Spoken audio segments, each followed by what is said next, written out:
good idea for a tune. Anybody got one? Moon River. Oh, let's play Moon River.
few more. Oh, so we should keep going. Maybe one more song? And Sounds then great. I feel like I really need a puppet for the end of my slide. Yeah. I really Like don't a care little about that. shark or something. Something, yeah, I don't know. A giraffe? Yeah, that one. There's top of it. Alright, well, what's one more that we got here? Let's see. Yep. There you go. Do you know dancing cheek to cheek? Oh yeah, cheek to cheek. Heaven. Ah, I'm in heaven. The cares that seem to drive me through the week. There's that one chord. The cares that seem to drive me through the week. Exactly. You could have G7 there. You could have A flat. No, You have to. G7 is easier. If I'm in G7? I'm in B flat, right? Yeah, go to G7. Okay. Yeah. It's slightly slower than that. They're gonna do the stones. And then after this song. Here we go on top. Heaven. I'm in heaven. Oh no. And my heart beats so that I can hardly speak. Oh, lifting up my soul, the happiness I see. When we're out together dancing cheek to cheek. Really talking about the bow there. Oh heaven, I'm in heaven. Whoa. And the cares together round through the week seem to dance like a gambler's lucky streak. But when we're out together dancing cheek to cheek. Oh, I love to go out flying just to reach the highest peak. Oh, but I don't enjoy it half as much as dancing cheek to cheek. And I love to go out fishing in a river or a creek, but that doesn't suit me half as much as dancing cheek to cheek. So come on and dance with me. I want my arms about you. The charms about you will carry me to heaven. I'm in heaven, and my heart beats so that I can hardly speak. Then I seem to find the happiness I see. When we're out together dancing, out together dancing, out together dancing cheek to cheek.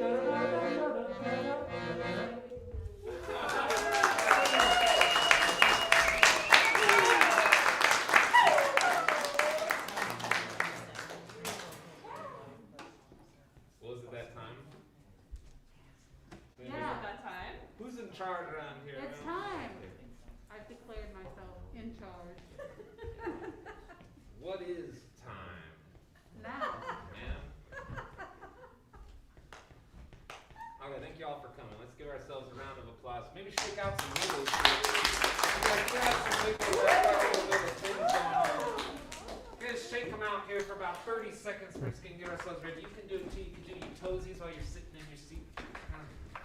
Whoa! Yeah, it feels good.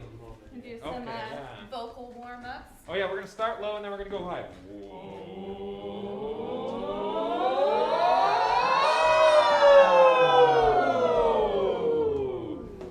And start high and go low.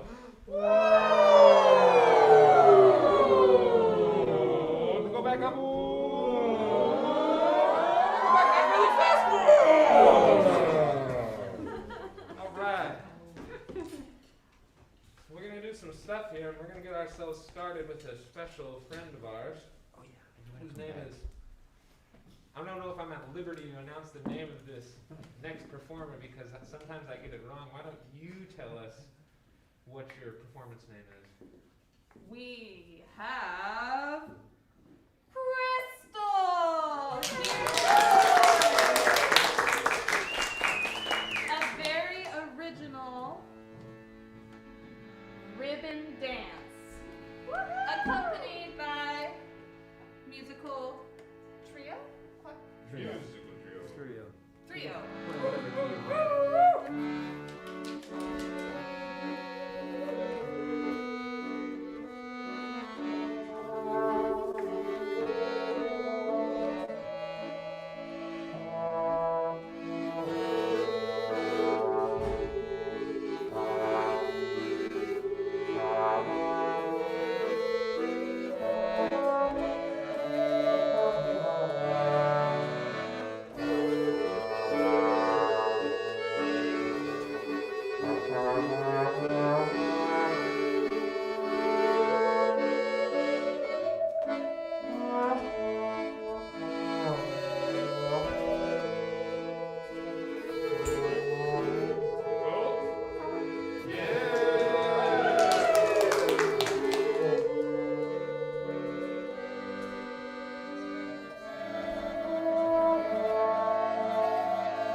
This event is in sponsorship with the National Puppet Slam, which puppet slams happen all over the country and all over the world. So if and when you're traveling, look out for them. And thank you, Puppet Slam and the Jim Henson Foundation, for all of the support of puppeteers all across the USA and beyond. By participating in this, you are participating in a mycelial network of puppetry that goes across our strange nation and is hopefully helping.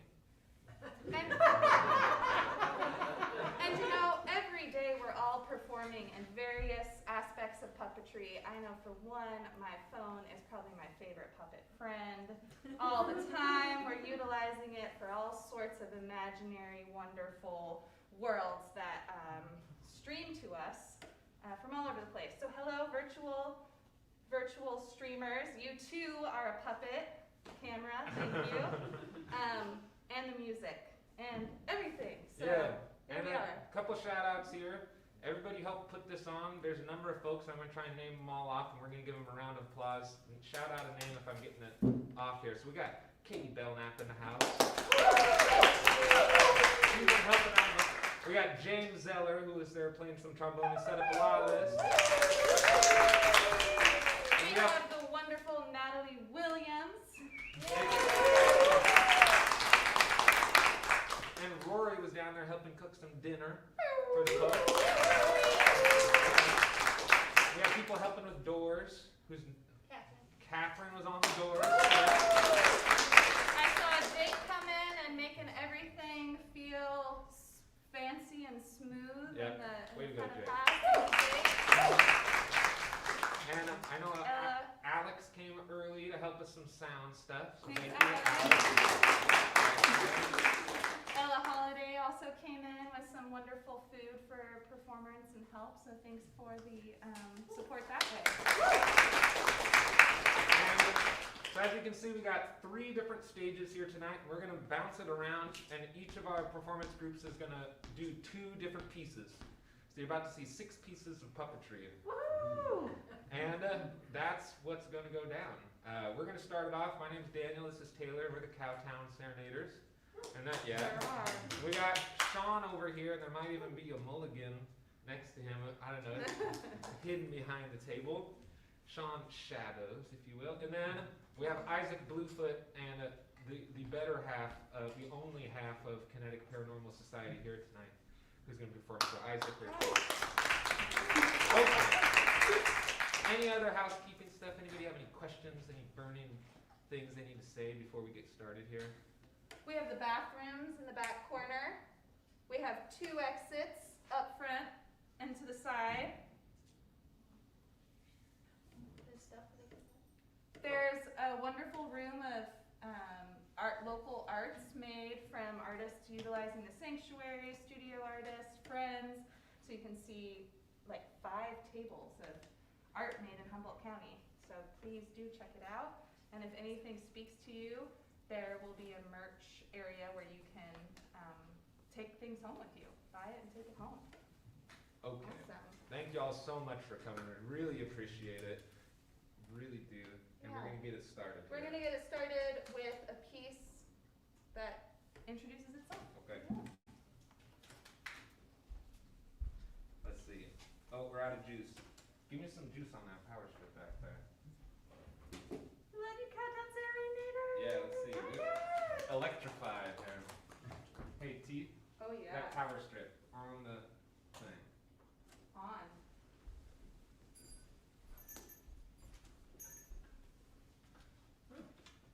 I'm having my boombox isn't working right now. Okay. Oh, excuse me, pardon me. It's on part of the show, folks. See the It has power. There's Yeah, a we're light moving on. now. All right.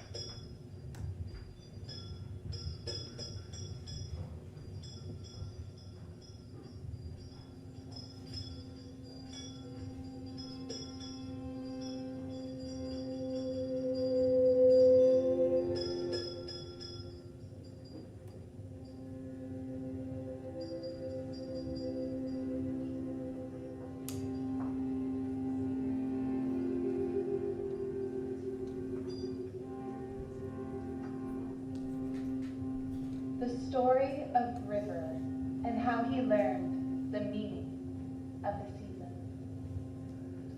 One fine morning, River awoke to find his waters clouded by mud. What is this nonsense?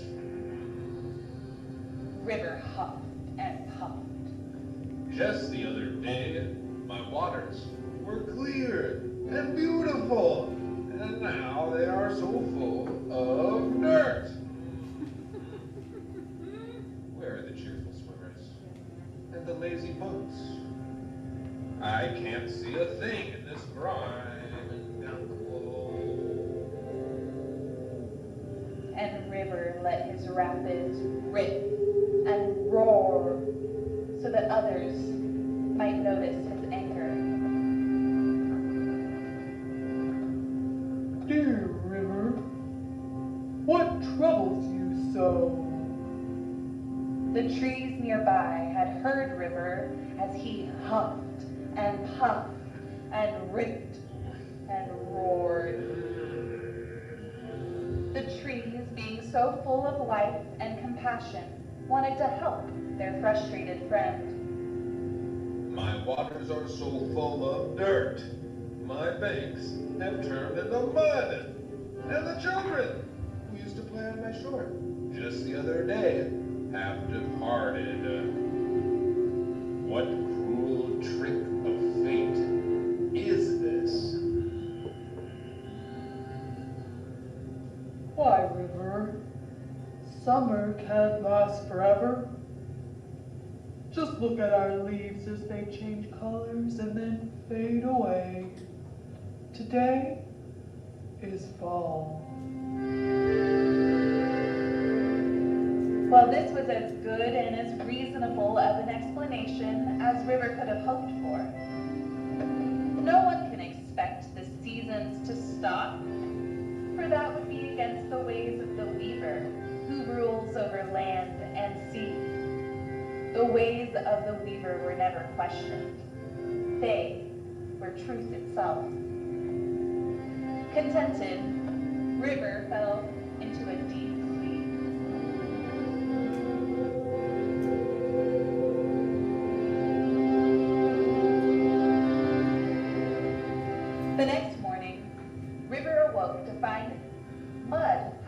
departed from his waters, but was now troubled by the fact that his surface had frozen over with ice.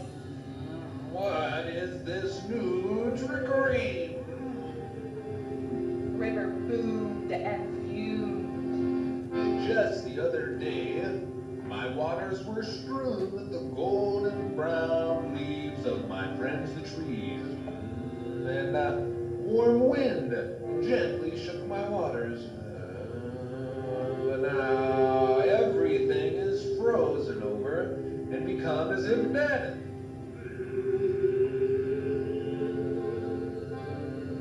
River let his rapids rip and roar so that the others might notice his anger. Dear River, what troubles you so? The birds nearby heard River as he boomed and fumed and ripped and roared. The birds, being so observant and full of empathy, wanted to help their frustrated friend. Well, my waters have turned to ice, and the trees have shed their beautiful golden coats, and now they stand naked in the cold. What cruel joke of the weavers is this?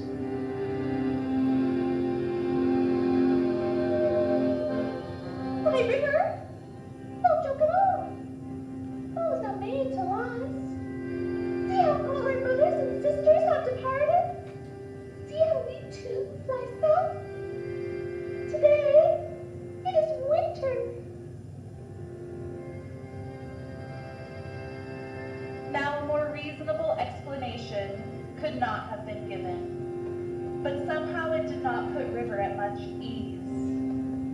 Why did the weaver see fit to change things? Why could things on earth not be constant, unchanging like the stars? Troubled, River fell into a restless sleep.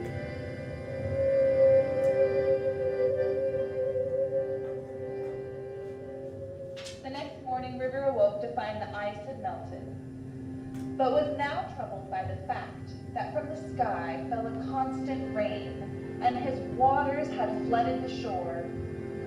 Will these changes never stop? River moaned and groaned. Just the other day, ice and snow covered everything, and a quiet peacefulness sang in the cool air. Now the rain is come and makes a racket, floods my shores. River let his rapids rip and roar so that others might notice his anger. Dear River, what troubles you so?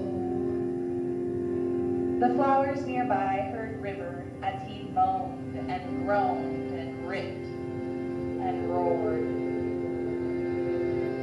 The flowers, being so full of beauty and kindness, wanted to help their frustrated friend. Well, my waters are flooding the shore because of this unwelcome rain, and the quiet days of snow seem so long gone. What is the point of it all? Why does the weaver see fit to change things season after season after season?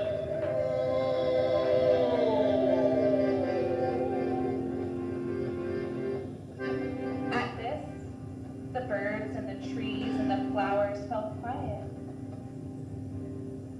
Some mumbled to each other about something or another, and some shook their heads at the river, and others wept tears because it scared them to hear the ways of the weaver questioned by their old friend.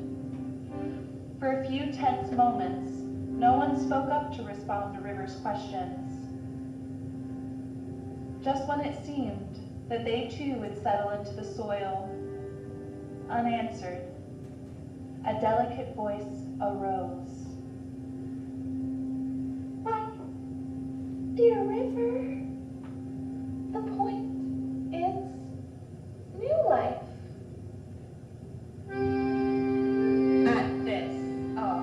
up above broke loose.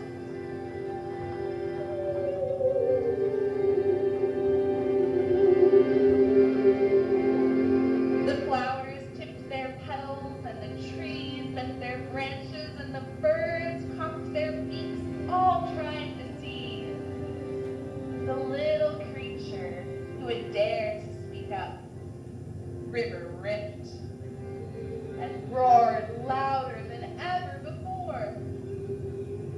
Who is so bold as to tell me they know the reason the seasons change? As if they were the great river, the great weaver themselves. River's voice rang out. It is I, River, spoke a small flower not much more than a few days old. I don't claim to be the weaver, but just look around. The trees have new coats of bright green leaves, and small fruits are beginning to grow on their branches. The birds have returned, and their families have grown, and their flocks are greater in number than ever. Your waters too have grown, and will be of use to the farmer in their field, and the cook in their kitchen. As for me, a few months ago I was nothing but a seed fallen on the ground, and today I am a flower. Today it is spring. A wave of quiet recognition spread through the plants and animals that had listened to the flower's little speech. Here was the meaning of the changing seasons, stated simply by the tiniest flower in the field. It is not for bitterness and death that the seasons change. No, it is for life and renewal.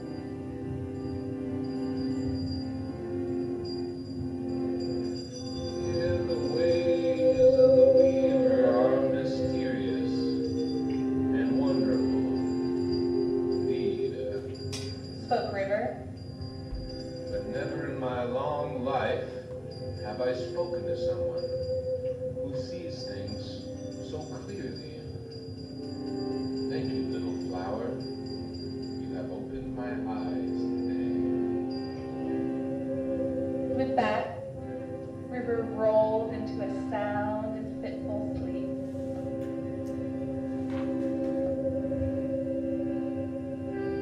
The next morning, River awoke to find the rain had stopped and no longer flooded his shores.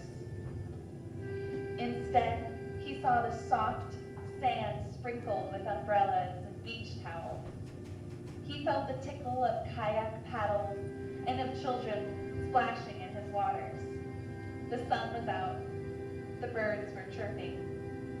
The trees were swaying in a warm breeze, and the flowers were in bloom. What a fine morning, thought River. Near his shore, he recognized the face of a young girl who had splashed and swam in his waters many times before.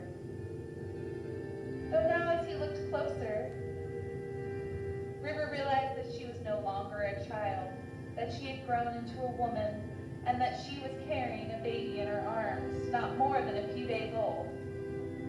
And River thought again of the wise little flower who had spoken so clearly the day before. That night as he slept, River dreamt about the weaver turning the wheel of change. The wheel was round like a flower, and as it turned, old petals fell off while new ones bloomed. He saw that there was nothing he could do to stop the old petal from dying, that this was the way of the weaver. This was the way the weaver had intended things to be. He turned then to the place where new petals bloomed. Arising, arising. One after the other, an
Wow. Yeah.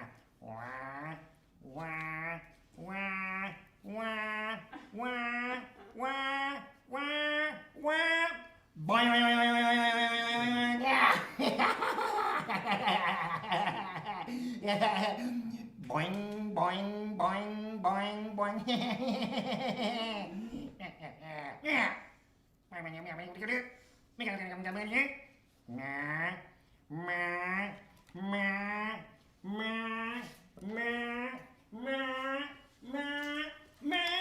Boing, boing, poof, poof, boing. Boing, boing, boing, boing.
I heard them witches and warlocks arguing, fighting with each other. I hate warlocks and witches. And you know what I like to have for breakfast? Guess what? Warlocks and witches. Where are they? They were here just a minute ago. I heard them. Where'd they go? Where'd they go? Where'd they go? Well, I'll find them later, because I can always smell them before I can hear them. Burn, burn, burn, burn, burn, burn, burn, burn, burn, burn, burn.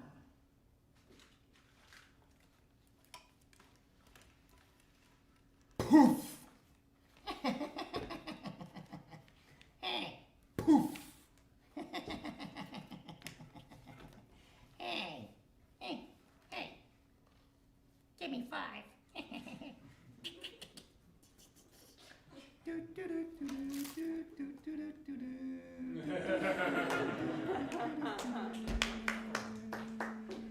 Woo!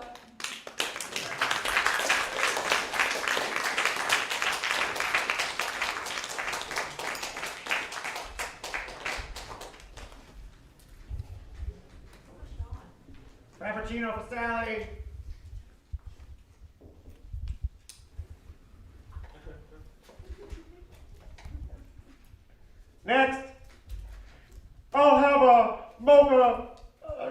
mocha latte with a citrus spritzer. Oh my god. Oh my god. Did we just become best friends? I think we did. No one ever orders that drink. No, of course not. No one. I order that drink every day. I order that drink every day. Oh my goodness. Well, I guess we just did become best friends. Yeah. So, we probably have a lot in common. Yeah.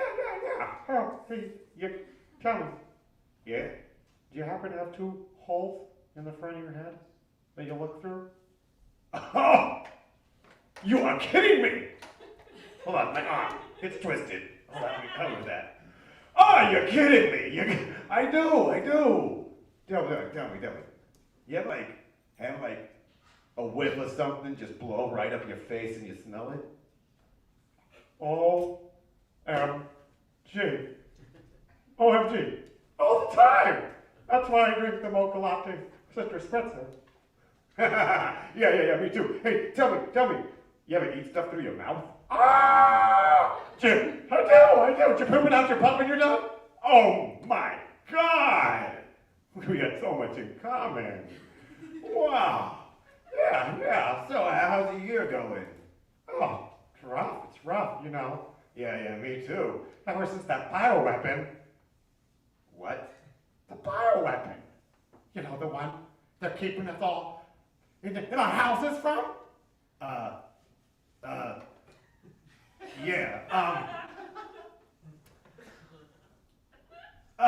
How soon those drinks gonna be? Look, friend, best friend, I don't want you to be hurt by the weapon. You're breathing in my face, friend. It's okay. I'm clean. Look, you're my soulmate. Whoa, hold on, you're Russian things, BFF there. No. We have so much in common. Do we? 'Cause I don't know if we really do. The poop thing. Okay, yeah. That's deep, I'll give you that. And, I can help you. Help me? Yeah. How's that? I can send you links. I got lots of links, thanks. Plenty of links. Too many links, actually. You don't say, but you have the right links. I got the good links. No, it's okay, friend. It's okay. Keep your links. And are those drinks done? Yeah, we're gonna need these drinks to go. Right? This is really awkward. Look, best friend. Yes, best friend. Forever. Look. How's your year going? Real rough. I don't see people much. Spend a lot of time by myself. But I got the links. Yeah. I'm having a harder year too. You don't say! Yeah! Oh, we have so much in common. We do. Mocha latte lunch. Looks like our drinks are ready. So, yeah. Thank you. Oh, thanks a lot.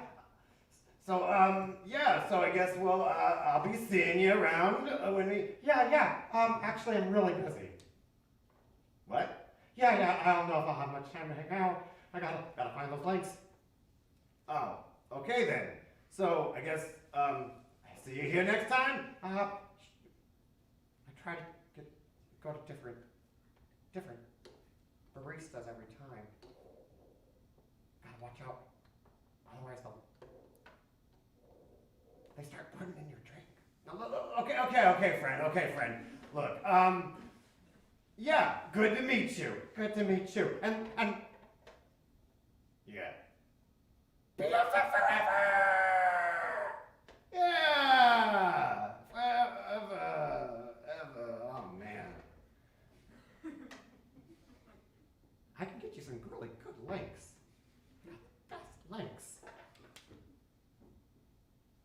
guys are probably succumbing to the bioweapon.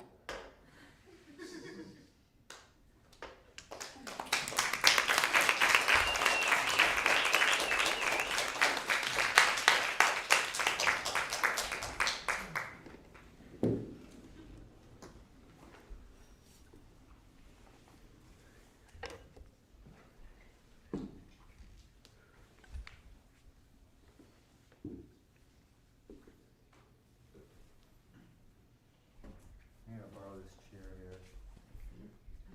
Is it alright if I borrow this chair? Yeah. Hey, everybody.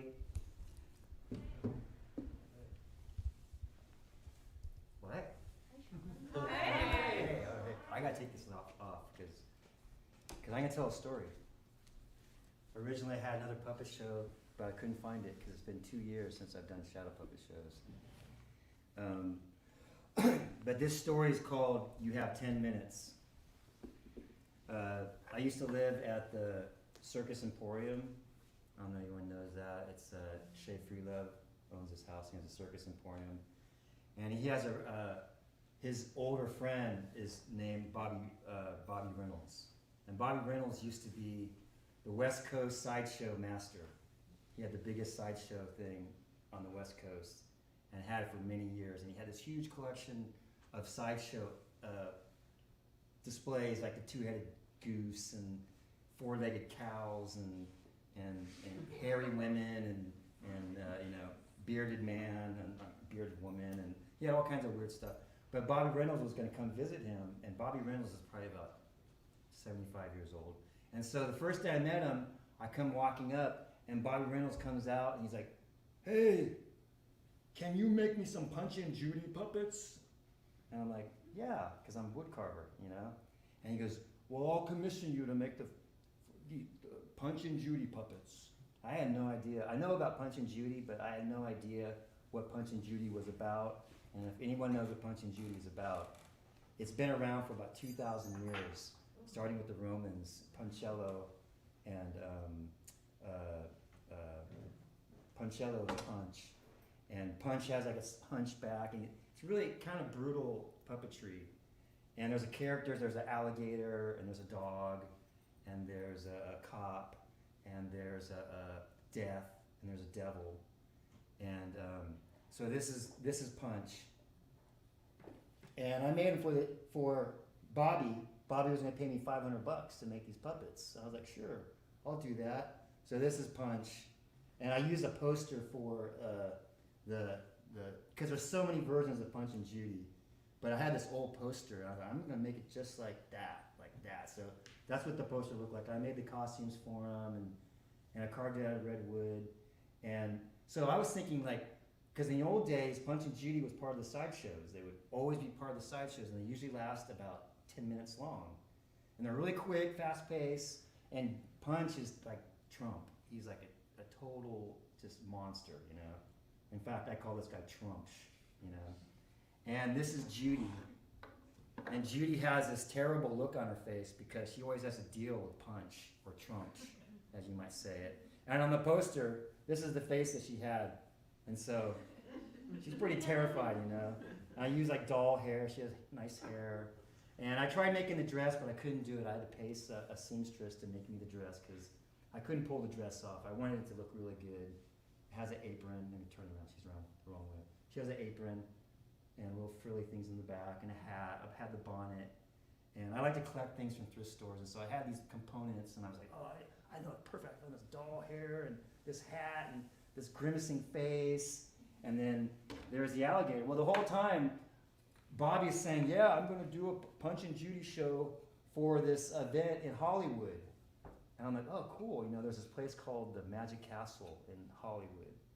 And it's a big, huge private club that's all focused on magic. And it has like multiple rooms, multiple floors, like 5 stages. And it's a private club. And the only way that you can get in there is you go in this big room, and there's a guy at the desk there, and there's no doors or anything.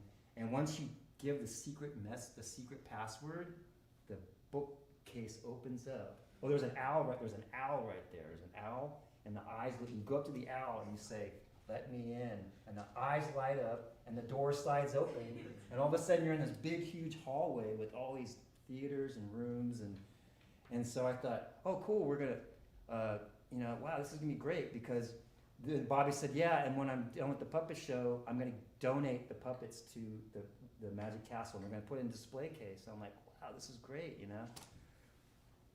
So Bobby's a really old guy, like I said, he's in his 80s now, and he had a hard time walking. He was like, hey, can you make me Punch and Judy puppets? And I'm like, yeah, I can do that. And so I started making the puppets, and so I was thinking like I was gonna give the puppets to him, he's gonna give me $500, and everything's gonna be great, Well, I find out later on that Bobby's getting too old to do the Punch and Judy shows, and that they were gonna have this event at this place called the Brookledge Follies, and it's a private club. Like there's the Magic Castle is a private club. Well, then there's the private club that the people that own the Magic Castle own, and they have their own little theater, kind of like this, but it has lights, and everybody has their own private seats that they pay for, and they're big cushy seats. And this place is for all the Hollywood weirdo bigwigs, right? And so they were going to do a reenactment of a sideshow with Bobby Reynolds as the guy leading the whole thing, and it was going to be a series of acts, And so Shay told me, he says, Bobby's getting really too old to do this. Do you want to come with us? And you can do the puppets, and then Bobby will do the dialogue. And I'm like, yeah, sure, So Shay kind of cued me. I had no idea what Punch and Judy was about. And Punch was like, yeah, Punch comes out and says, hey, where's my baby, to Judy.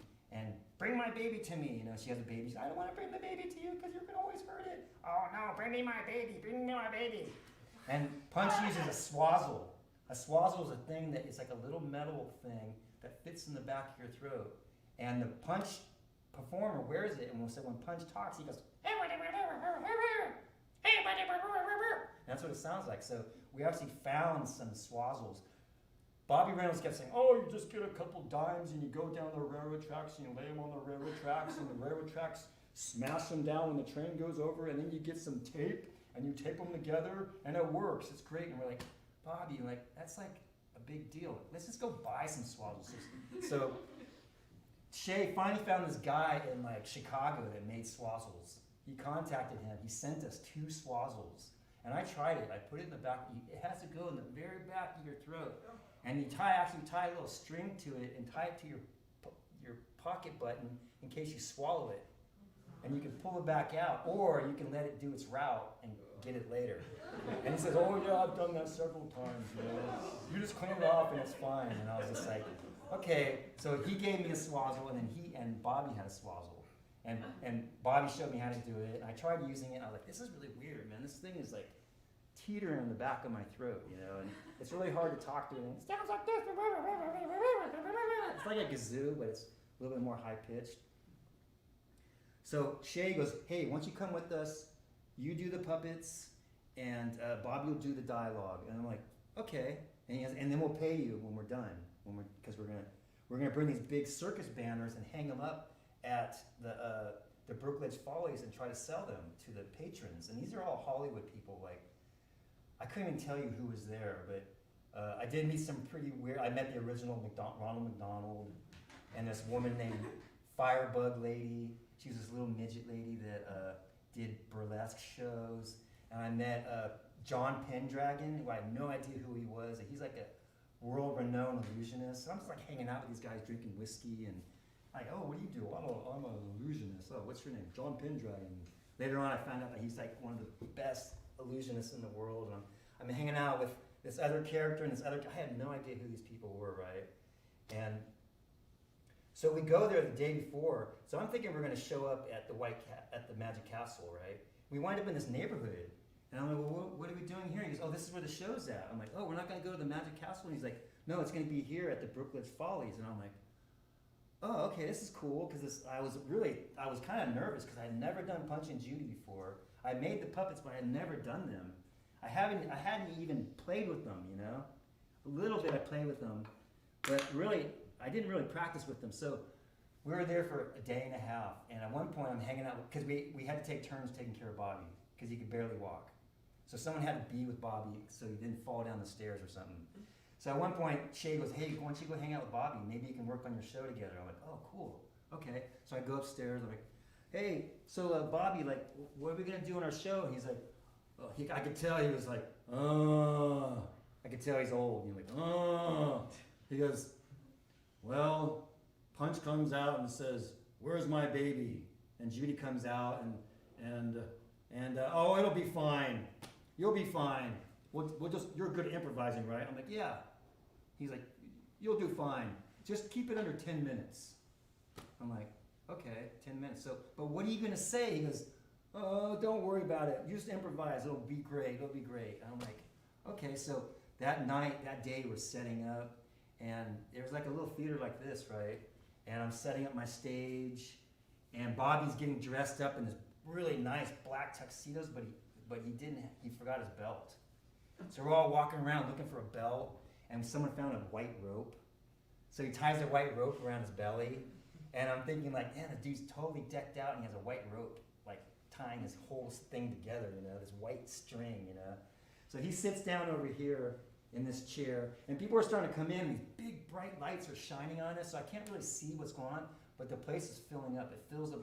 It's full of like magic stuff everywhere, and there's a bar on the side, and there's a light room upstairs, and there's all these big cushy red, cushy chairs, and all these people are coming in. I'm setting up on the stage, and I'm thinking like, oh, I should start like trying to figure out how to work these things, because I really haven't really, And the whole time I'm on my knees, and the stage is about this big, and I'm kind of playing with them. And so Bobby sits down in this big, huge chair there, and he's looking, he has a top hat on. And my friend Shay, part of Punching Judy is you have a slapstick.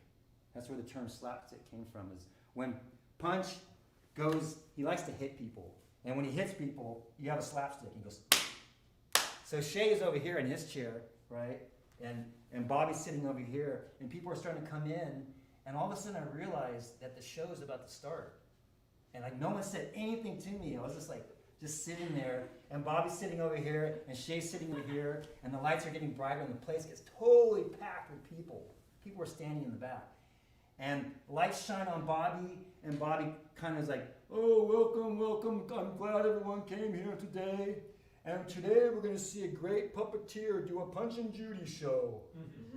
And then he looks at me, and I look at him, and he says, you have 10 minutes. And I look at him, and I'm like, holy crap. He's not going to do the dialogue at all. He totally has fooled me. And now I'm going to do the whole show by myself with no idea what I was going to do. I had no idea.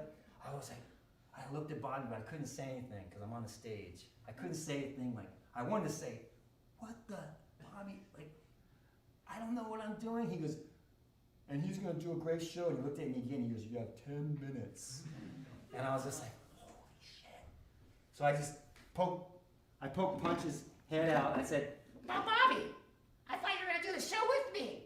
And Bobby looks at Punch and he goes, you have 10 minutes, Punch. And he goes, wait a minute, but I thought you were going to do the dialogue. And he goes, I don't know what to do. And I was like, oh.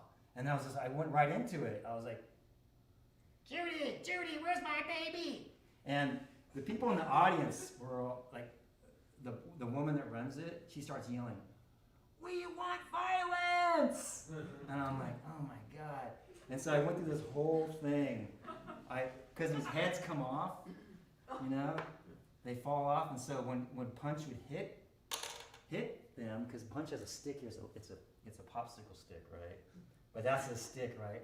And I knocked Judy's head off, and he throws the baby, and then the cop comes, and he hits the cop, and the cop's down on the ground, and then the landlord shows up, and he knocks the landlord down, and then Death shows up, the devil shows up, and he kills the devil, and then Death shows up, and he's even able to kill Death. And the puppets are laying on the floor, and everyone in the audience is like, oh, because I'm like going for it, because I'm like, I don't know what I'm doing, right? And there's puppets laying all over the floor, and people are gasping for air, and like, oh, and people are clapping and laughing and like aghast, and then the very last thing is the alligator comes out, and Punch thinks like, who are you? You can't. I'm greater than everybody else here, and I'll kill you too. But the alligator, nature bats last. The alligator chomps him to death. And everyone in the audience was like, yeah! And these are people that have been in Hollywood for years seeing multiple billion-dollar shows, and they're all cheering, screaming, and laughing over these like silly wooden puppets, you know. And at the end, I just kind of, the show was over, and I came up from behind the stage and I said, hey everybody, thank you for sitting through this. I had no idea what I was doing. Bobby totally tricked me into doing this. I had no idea that he was going to do that to me. But thank you for being here. Thank you, thank you, thank you. And I walked off, and there was a bunch of other shows after that. And then I went outside, and everyone was just like, a couple people came up to me, like John Pendragon came up to me. He goes, oh man, that was great, man. Punch and Judy, we got to get them at the Magic Castle. And this other guy, he was some Hollywood actor, and he's like, yeah, wow, that was fun, that was great. And I told him, like, you know, I was like, I had no idea what I was doing. He goes, oh man, it was great, it was great. And then the next day, I said, Bobby, because we're hanging out with him later on, why'd you do that to me? You totally put me on the spot. And he said, he used a cuss word, and he says, blah, blah, you. You did great, man. It was a great show. And I was like, yeah, thank you. So that was the end of that story.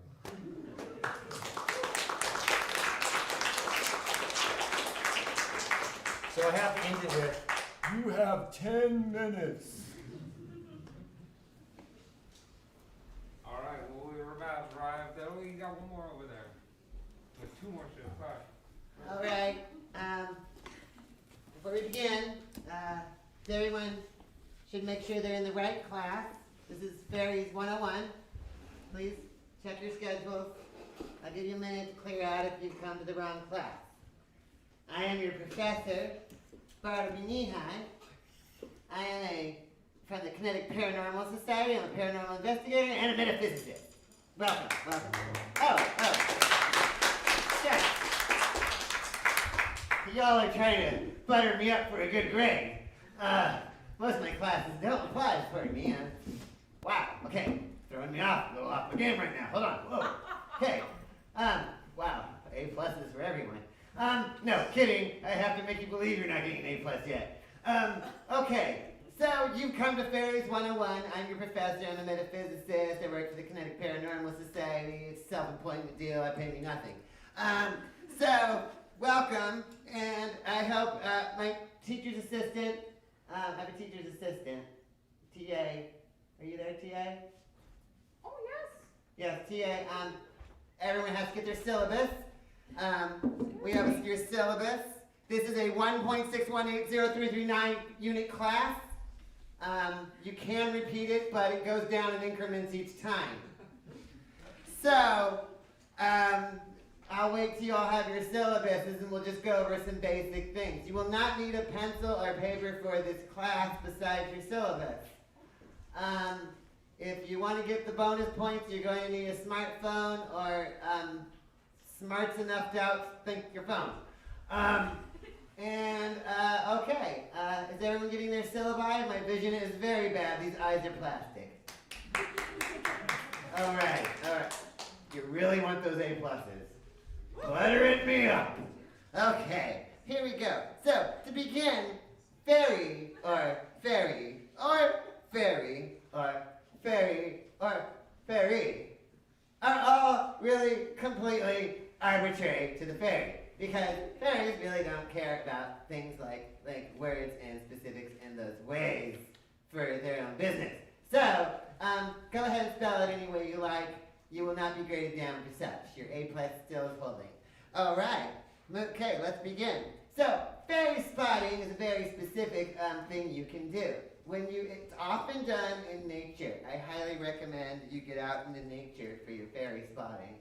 If you ever come upon a glen or a pretty rock or a little fallen tree and it was really pretty and you went, I'm taken aback.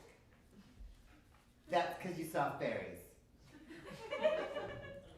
All this stuff where you're like, oh, I want to see a fairy and I want that fairy to be like animate and have hands and legs and look like a tiny human. Your standards are too high.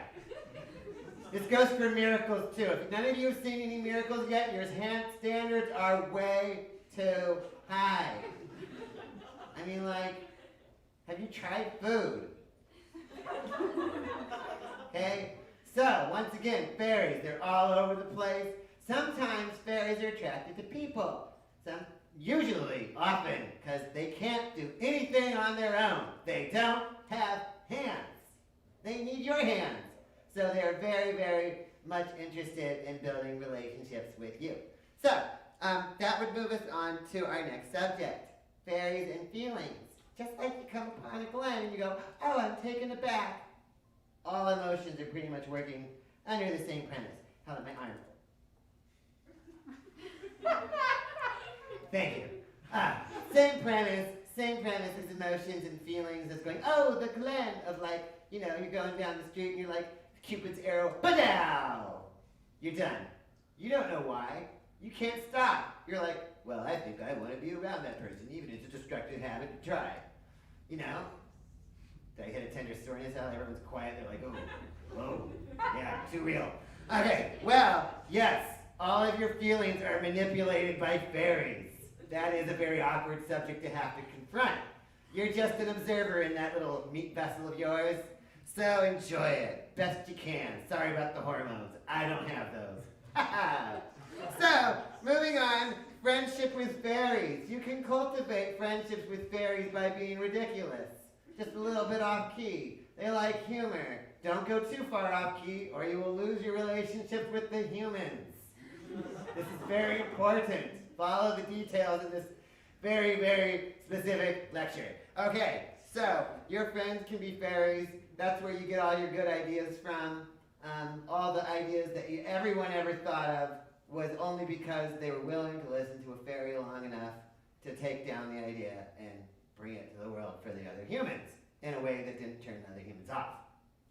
Again, very easy to do, trust me. Okay, focusing. Bad memories. So, I'm going to need a volunteer for our next part of our seminar because we're going to build a fairy catcher. Because you too can catch a fairy in your life. So, I'm going to make sure I clarify I'm going to need an adult. Because that's how we teach children, is by guiding them through example. So, do I have a volunteer from the audience? And can you guys work that out amongst yourselves? Because I have no way to call you out because my vision is, once again, horrible. So, amongst yourselves, anyone who feels safe approaching me and won't put their finger in my mouth or have the impulse to do so, I will feel acceptably close to coming up here and near the stage. Oh, thank you. I'm assuming that someone's coming up because you're all like reacted. Everyone's like, oh my God, who's going to do this for us? Who's going to take the bullet and stand next to the sock? So, is somebody nearby me? Where are you? Oh! See! Hello. What's your name, student? Clyde. Clyde. Hi, Clyde. Welcome. So, Clyde, we're going to build a fairy catcher today, you and I. Have you ever caught fairies before? Is that like some type of disease? No, I'm just sorry. No. You're just going to try it. You volunteered because you're like, this is my chance. I will steal the show. No, It is mine. Clyde, No, I'm going to need you to try to maintain your A+ stature. never caught a fairy. That's fine. Okay. Thank you for the butter. Okay. Well, Clyde, you can make a fairy catcher out of almost anything. You can do it with a stapler, a couple plates, forks, knives, whatever. Like, there's very little you can't make a fairy catcher out of. I have a couple objects for you. Here, Clyde. You get a pick from one of these two socks. You have choices here. Many choices. As you'll notice, they still have a crinkly thing inside of them. Hopefully it's tissue paper and not plastic, because they're new socks. And we left that in there so that you, Clyde, would know that you're not sticking your hand. Oh, sorry, I'm jumping ahead. Okay, Clyde, are you with me? Mm-hmm. Okay, did you pick your sock out? Yeah. Did you put the other sock back now? Because I want you to try and focus on one sock here. Yeah, thank you, Clyde. Okay, you got your sock, Clyde? Yeah. Okay, so here's what we're going to do. A sock is a very, very useful object. Not just for feet, okay? You can catch fairies with socks, right? Did you know that? Nope. Of course you didn't. You've never been in Fairies 101. So, here's what we're gonna do. Clyde, is there tissue or something inside that sock? No, I accidentally gave it back. Oh, good. That accident, we're gonna call it a happy accident. Quote Bob Ross on this one. Okay, jam that hand of yours, any hand of yours. Don't jam it too hard, because you don't want to blow a hole in that sock. That's a very cheap sock. Okay, into the sock. So it's all the way to your hand is at the tip of the sock. Almost tip, almost. Okay, it's a very specific procedure, right? Now I want you to take the tip of the sock and turn it inside out. So like place it inside your hand. I'm gonna deal with the stick again. How you doing, Clyde? I think I just about got it. Okay, Clyde. Now come over here. Come over here to this. See my selection of objects? Mm-hmm. Now, I recommend matching objects, but this is optional for you. You're gonna place 2 of them on the top of your somewhat inverted sock. Are you following me, Clyde? Are you catching my drift?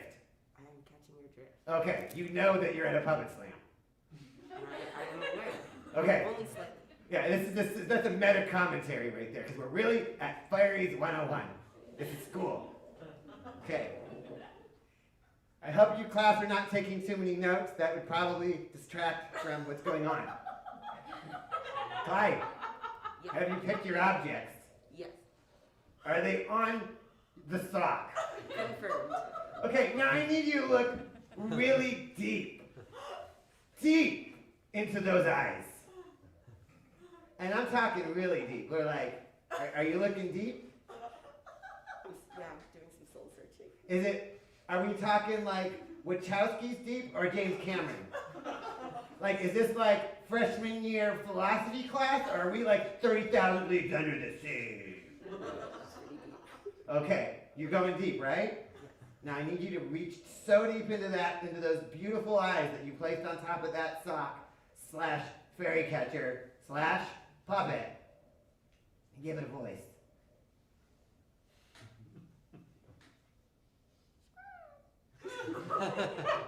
What was that, my friend? I didn't hear you. Do you not know English? Oh, you know English? Yeah, you gotta reach deep into Clyde, my sock friend. Reach deep into Clyde.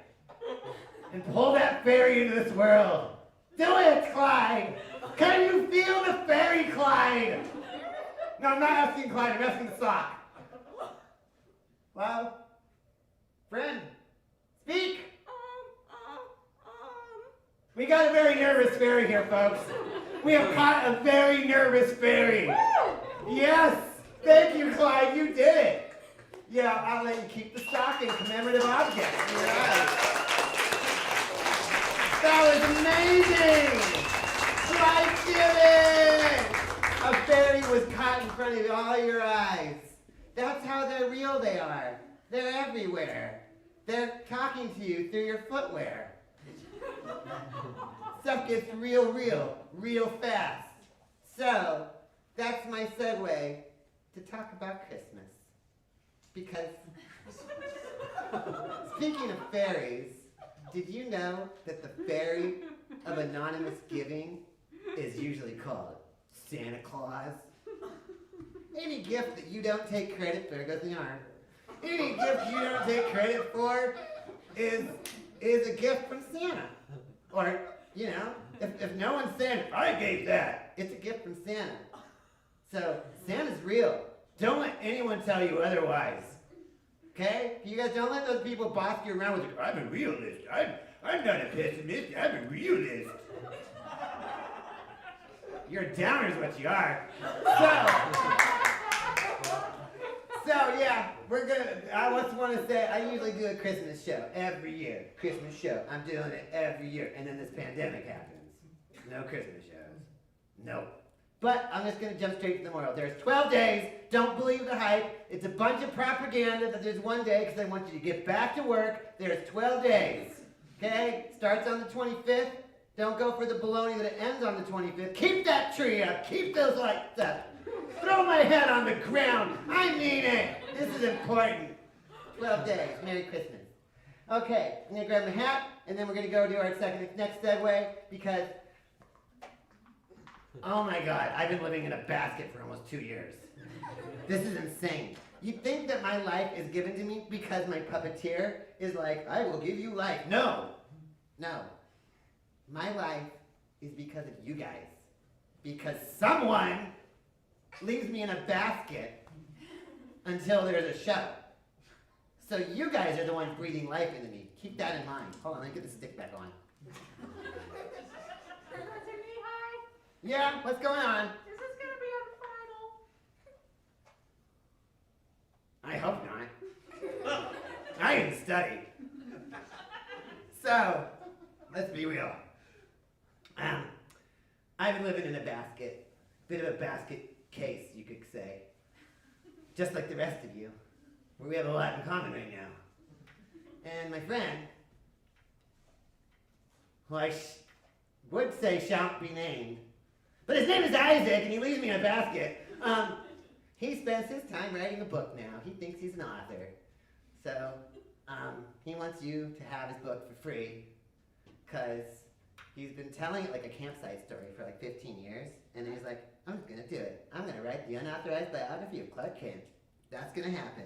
And so I'm going to read you guys chapter 1 today. Or I can't actually read you all chapter 1. That's just going to take too long. The prologue is on the internet, and if it's on your syllabus, you all got a copy of the book.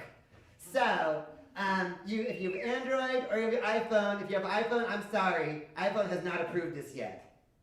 We're waiting for the Apple people to not try to be gatekeepers on the last day of how Clark Kent's life went. But it's very helpful, and he's a bit of a doofus, and I get to read you chapter 1, even though Isaac has a very great reading voice, and he does the book with a full music score. It's so awesome. But this is a puppet slam, not an Isaac slam.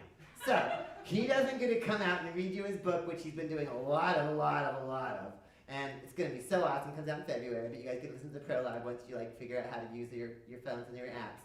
I don't know how. But, okay, so, the Countdown Serenaders are free to play along if they want to get into the groove of the music, because I was kind of hoping for some music accompaniment, but no pressure, because the whole podcast, Isaac gets to have full music, and then I'm going to probably feel a little awkward, but okay, we're just going to go for it, here we go, okay. Son of L, the unauthorized biography of Clark Kent by Isaac Bluefoot, Chapter 1. Oh, this is after the prologue. I'm just skipping the prologue that's online. You're going to have to hear about that. It's crazy. There's like this crazy dream that Clark has. It's like recurring from, like, it's all Sumerian mythology stuff. It's crazy. Okay. Chapter 1, A Kid in Smallville. Clark had no choice but to get out of bed when his ma gave up calling from him from the kitchen, and instead knocked on his bedroom door. Clark! Clark! Are you alright? She doesn't talk like that. She has like a nice little lady, country lady accent, but I don't do accents. Clark, are you alright? Are you having trouble with your clothes? He looked around his room and spotted his clothing. Yeah, I'm okay. Thanks, Ma. Martha laid them out for him as she did every night. They were rather basic clothes, a t-shirt and overalls, and something he couldn't so easily rip while putting on, big enough for it to fit his mature frame. He was a large young man with wavy black hair and bright blue eyes that contrasted with his deep tan complexion. After getting himself dressed, he found that his bedroom door, as usual, had been left cracked open. This was a part of the household routine, intended to keep him from ripping the doorknob off. The doorknob seemed so flimsy to Clark. The whole world was fragile to him. Each morning, he took a breath at the top of the stairs and assured himself he would not break the banister on the way down.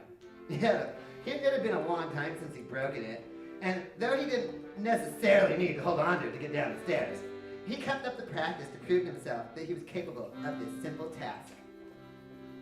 His whole life was centered around not causing any unnecessary destruction. It was a curse that Clark lived with, caused by a tragedy he preferred not to dwell on. The explanation given to him when he was growing up, in sparse detail. He'd been the only survivor of a car accident that killed his parents. found completely unscathed after the tragedy. Martha always put it, I can only imagine that whatever angel saved you must have accidentally given you their own powers by mistake. Every time she said this, his pa, Jonathan, would immediately intone the same lesson. It's a serious responsibility to receive the strength that you've been given, Clark. Say, I do voices after all. Jonathan always said this in the same intense gravity. He was a stern but loving grandfather. When Clark's parents died, the Kents looked on him as took him in as his closest relative. They hadn't been especially close before then, but they were close enough to adopt the boy as their grandson, while they're going into their late 40s. Throughout his childhood, Clark had been constantly reminded of how critical it was that he was responsible with his strength. The rate that Clark destroyed all he touched seemed out of control in his youth, and surely it would down over time. The current Bannister was old enough to start having a patina. Getting into the bottom of the stairs, Bannister intact, Clark found Martha back in the kitchen. She danced about the room, packing his lunch. As he sat down, she set down his plate of bacon and eggs in front of him. Jonathan, as usual, was already out working the farm. While Clark ate excuse me, a little nap in my mouth. While Clark ate, Martha began talking almost immediately. She was excited about their busy week, mentioning how she needed to size his gown for his high school graduation. Without realizing it, Clark channeled his nervousness through his fork, breaking his plate straight down the middle. Martha swooped in, transferring his breakfast to his new plate and disposing of the broken old pieces. She executed the movement with the precision of a well-practiced routine. Clark mumbled an apology, but Martha paid no mind. For the first time, he suggested he might as well give him paper plates, but Martha insisted. Meals are more nicer on ceramics. For her, Clark's enjoyment was worth any amount of broken plates. They weren't expensive, and she reminded him that it'd been over a month since he'd broken one, and Clark wasn't so sure about that. But he ate the rest of his breakfast without mentioning it. On the way out of the house, to drive Clark to school, they passed Jonathan straining to change a tractor tire. Clark moved in to help him. Clark moved in as though to help, and Jonathan assertively snapped, Now, son, I've got this. You go on to school. And you'd think growing up on a prairie farm would have given Clark experience farming, but the Kents couldn't trust Clark in handling the work equipment. They didn't even trust him with opening the car door. Martha would hold it open for him for each day, patiently waiting for him to get in the seat before she closed it behind him. There wasn't much Clark could do to say he was persuaded otherwise. As Martha would put it, you're doing enough already, Clark. Clark didn't think so. Even if Martha said otherwise, he knew that this was the second plate this might be broken. Even still, his problem wasn't nearly as bad as it had been in his childhood. To call Clark a handful as a baby would have been a tragic understatement. He would not just break his toys. Clark seemed to decimate them. He incinerated some. Wooden blocks were particularly vulnerable. Jonathan and Martha weren't really sure how he did it, but small peat piles of ash were the least of their concerns. Their house had been entered into a state of constant repair and construction. When he was 3, they discovered that they could recover while Clark spent time playing tea party with their neighbor's daughter, Lana. They knew when she began school, Clark was going to need to go as well. The boy needed to somehow receive an education, yet his uncontrollable strength caused him to constantly snap pencils and pens accidentally. At the age of 5, Clark was enlisted in a special ed class.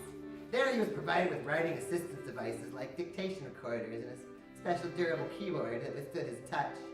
The Kents instructed Clark to do just as he'd done while playing next door with Lana, and always keep his hands to himself. They had no actual means of controlling him, so from the youngest time they'd read him scriptures from the Bible and told him parables of morality. Clark never really fully understood the long-winded readings, but he found a great deal of guidance from the stories that the Kents related back to him. Jonathan and Martha did all they could to instill a sense of justice in Clark, explaining to him that the strength should not be used against the weak. All this was emphasized before he even hit kindergarten. Right? Crazy. Anyways, so, I go back. I'm trying to be on script. But for his own part, Clark did all he could to be safe, not daring to touch anyone. He kept his arms always closely to his body, though by not touching anyone, he came to think of himself as untouchable. The other kids didn't know what to think of Clark, and the adults barely understood him any better. From when he first began grade school, they all began they often knew that something was off with the boy. Being exceptionally large for his age, he was assumed to have failed his classes and the grades behind. Clark's schoolmates managed to underestimate his intelligence as well as his strength. In his first turn and play at kickball, he sent the ball to another county. I'm not even kidding. And the kids didn't know where it went. Their first grade minds couldn't grasp what they'd seen. They'd simply broken the ball out of existence. Clark was just grateful the ball hadn't hit anyone. After that, he decided it was better not to play with the other kids, having no wish to accidentally injure someone, especially for the sake of a game. His status as an outcast wasn't optional. Okay, I'm just gonna one more part, Isaac, okay? Okay, just one more. Sorry. Just doing logistics. Okay, you cool with that? Okay, he's cool with it. Okay. Upon arriving at school each day, he endured the snickering of the other kids as they watched the little old lady get out of the driver's side, walk around the car, and open the passenger side door. Clark gingerly got out, doing his best not to damage the vehicle. With a brief hug and a word of encouragement, Martha was off, but Clark could barely hear her words through the feeling of embarrassment that swelled inside of him. Each morning, he fought through the sense of shame. Thankfully, it quickly all faded away as he heard his name called by a familiar voice. Looking up, Clark saw his best friend and neighbor, Lana Lang. It was a mystery to the other kids how the prettiest girl in Smallville was best friends with the oddest boy they'd ever known. Where Clark would always stand away from everyone, with his arms crossed, waiting for other people to open doors for him, Lana was a warm red-headed beauty, known for her congeniality and bright green eyes. The two of them had been exceptionally close since they were toddlers. Clark would not move a muscle, while Lana imagined imaginary tea parties, dressing as she pleased, in bonnets and boas. They spent what seemed like their whole young lives casually talking in this manner. Growing up so close alongside Clark, Lana had a unique perspective of his abilities.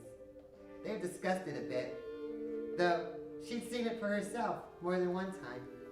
Lana peeked out of the cellar doors during a tornado and watched Clark as he leapt into the winds, letting them carry him high into the sky. Up there, he could just let himself go, like nowhere else.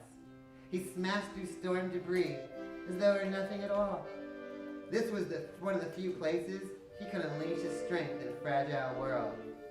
While Clark felt his power was a curse, Lana saw his potential. In her eyes, he was always meant to be a hero. Well, it doesn't get much happier from here. You guys should definitely listen to it, because it's free, and he spends all of his time in 2021 doing it, and thinking about it for years, because it gives him hope in humanity, like Star Trek.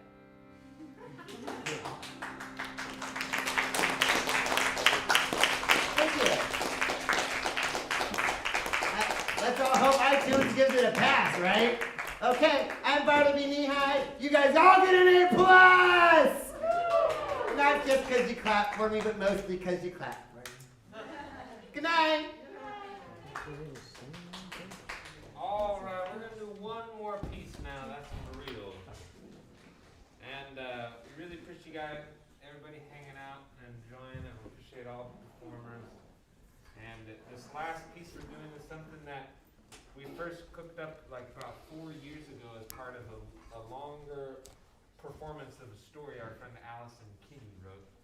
And so I'll be playing a tape here, and that's Allison reading her story. And this last little bit here is kind of the end of it, and it's this windmill that the main character sits beneath. And the windmill tells kind of a mysterious story that maybe that life is a dream of death, or that death is a dream of life, and you can't really quite tell. And Taylor and I just thought this piece was really cool, and after all the crazy stuff that's gone down this year and the people who've moved on, we thought it might be nice to end with a piece that kind of meditates on that. So that's our little offering here, and it's going to take us about a couple minutes to get this cooked up, and then we'll be Ruben.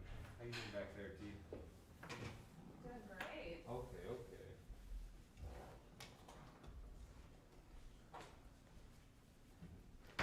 Oh boy.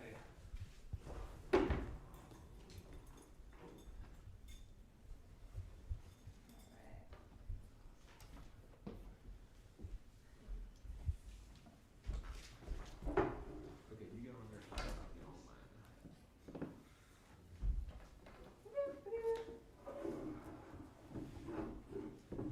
Oh, Kate, would you do me a favor? Yep. This one? Yeah. Yeah. My old man was a good storyteller. You never knew which parts were fiction and which parts were true. You couldn't tell because it didn't matter. Which reminds me, I've been meaning to tell you a story. It goes like this. Don't forget the opaque lenses of your grandmother's cataract. The windmill called out to me in a deep, gusty voice. Wake up.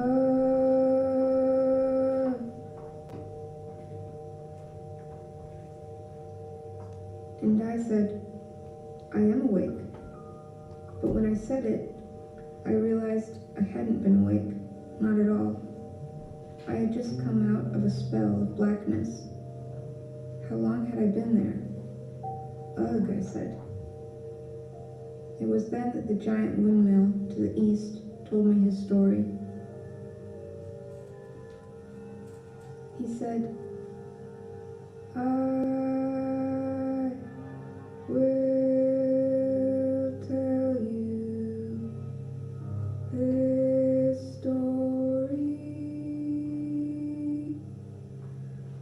within a story within a story. It may bore you, but you will thank me when I have finished.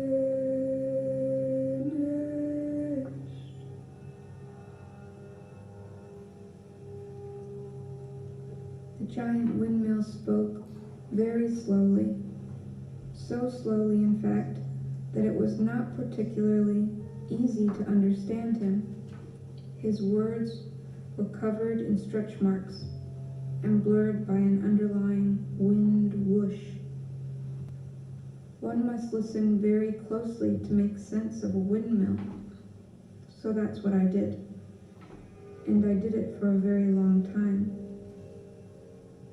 Until it was well past dark.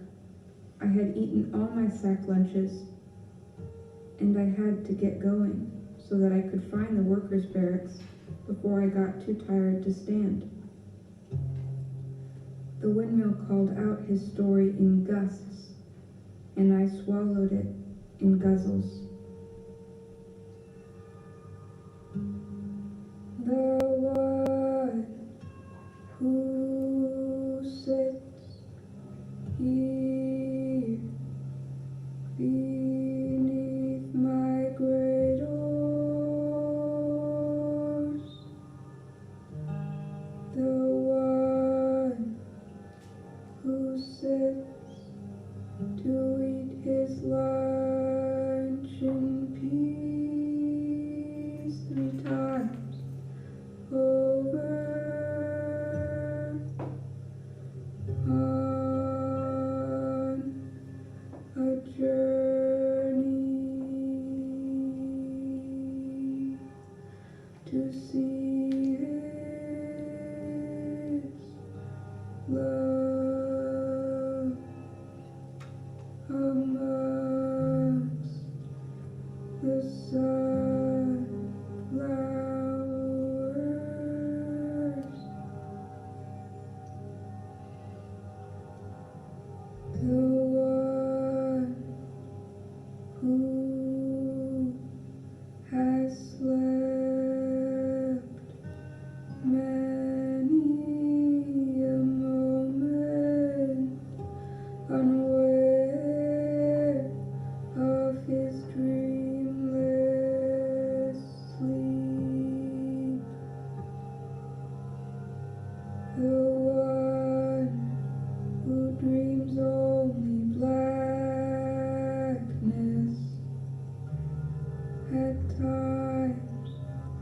and wakes up when his coffee has gone cold,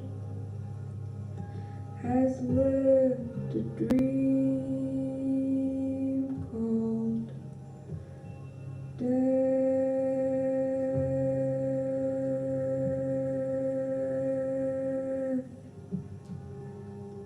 Many years now without awakening in this dream.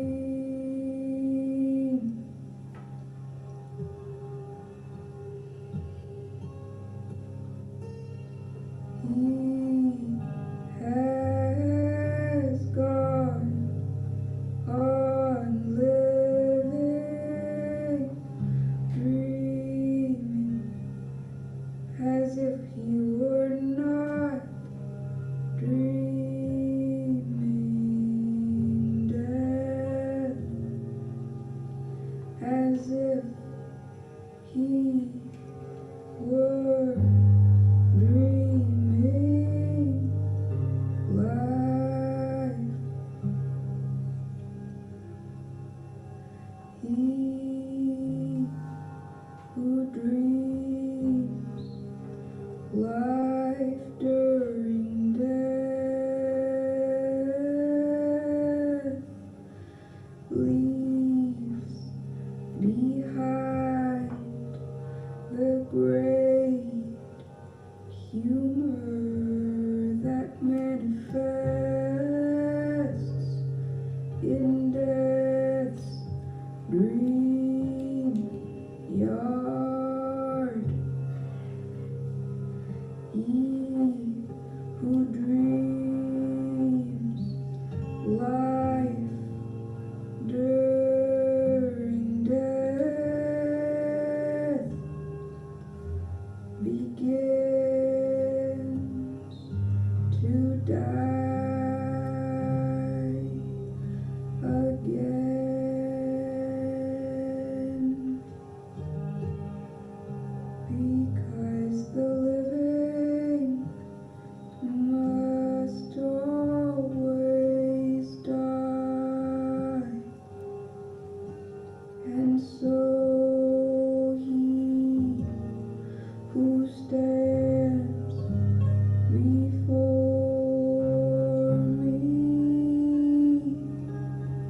dies again before me in a sleep that only the sleepers sleep.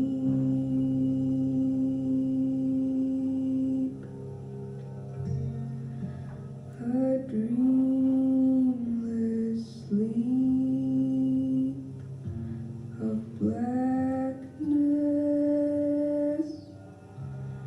and so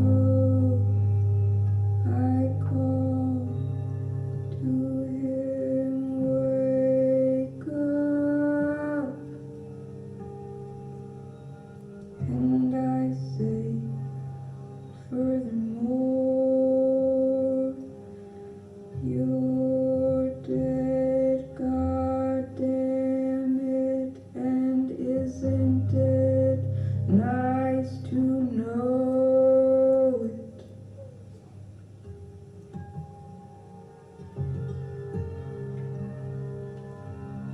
That was it. That was the end of the windmill story. So I packed my things, and I went on my way to find Ellen.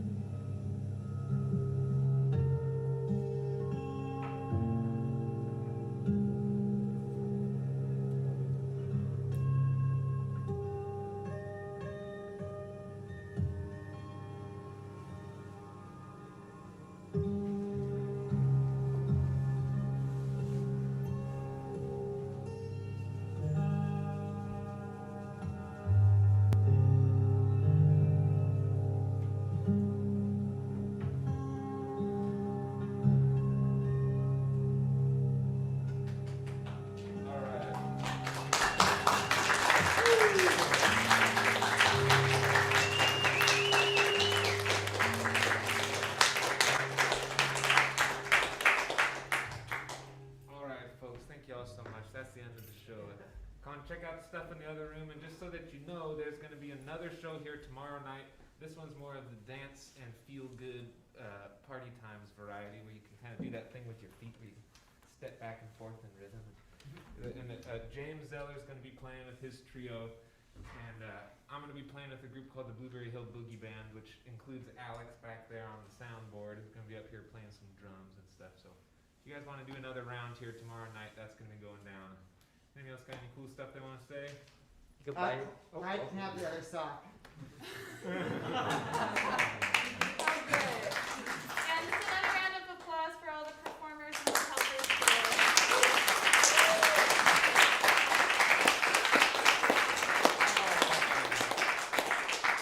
Well, you're free to go and do what you will.